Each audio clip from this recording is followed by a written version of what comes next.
اور پھر خاص طور پر انسان رزق کے لیے دعائیں کرتا رہے، کیونکہ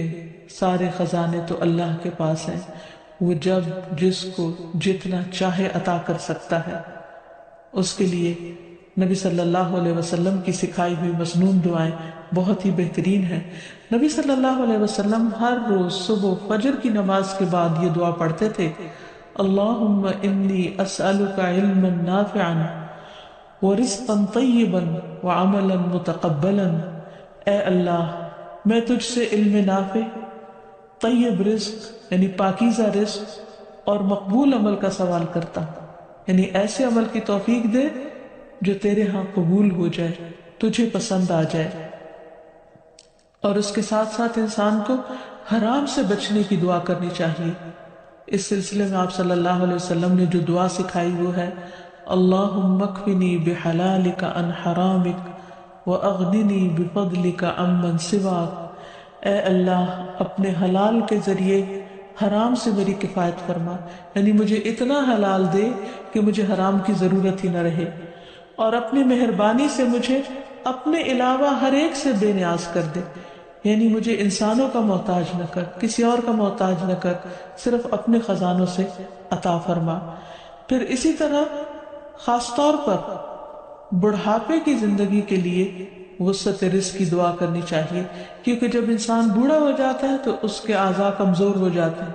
وہ اپنے لیے خود کچھ کمائی نہیں کر سکتا، وہ دوسروں پر ڈیپینڈنٹ ہو جاتا ہے، تو اس وقت وسیع رزق کی دعا سکھائی گئی۔ فرمایا: اللہم اجعل اوسع رزقک علی عند کبر سنی وانقطاع عمری۔ اے اللہ، جب میں بوڑھا ہو جاؤں اور میری عمر ختم ہونے لگے